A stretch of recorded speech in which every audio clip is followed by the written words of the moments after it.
back to the city of Chicago, and it's not letting go. The Chicago River looks more like the Chicago ice rink.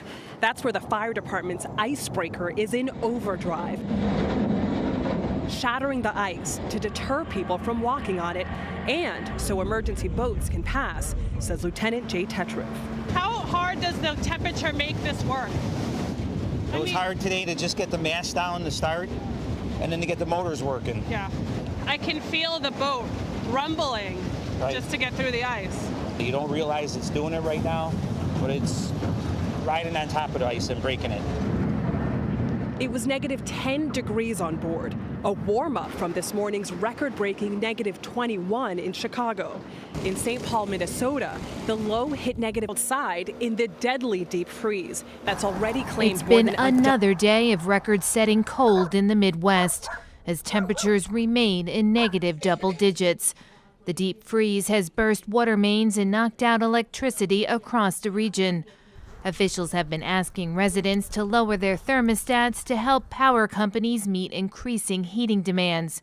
In Minnesota, one utility company was handing out space heaters during an outage.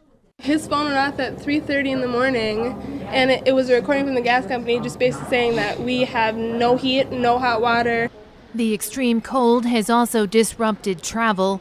More than 4,000 flights at Chicago's 2 international airports have been canceled. Whiteouts and wipeouts. Hundreds of accidents across multiple states. Today's deep freeze gripping the Midwest and bringing punishing cold to the Northeast. It just rips right through you, right into the bone. I have like 5 layers on, hand warmers, feet warmers. In New Jersey, a massive warehouse fire taking crews more than 12 hours to control. The unbearable cold and ice making it harder to fight. Water mains are bursting and pipes are freezing. At least 12 weather-related fatalities so far. 18-year-old freshman Gerald Bells found unresponsive in the cold on the University of Iowa campus. 120 million people feeling plunging temperatures across 27 states. More icebox than Windy City, the deep freeze here in Chicago has been relentless. For the past 48 hours, it hasn't been above zero. The wind chill coming off Lake Michigan isn't helping. It's beautiful, even stunning, but it's also downright dangerous. Chicago broke a record Wednesday, its coldest temperature since '85. One local paper spelling it out. Speaking of records, we also set one yesterday in Des Moines, where temperatures hit 20 below zero. It was colder here than it was in the Arctic Circle. Here in Detroit, we're breaking records also. 13 below before wind chill. With wind chill, how about 30 below? That's what it feels like. The previous record, 1951.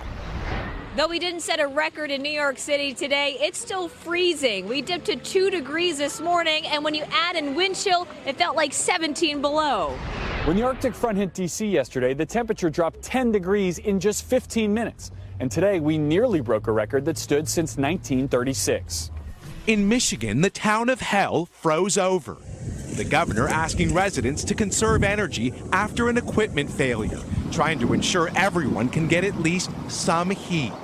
This is not over until noon tomorrow, and so we are asking that people continue to keep their thermostats down.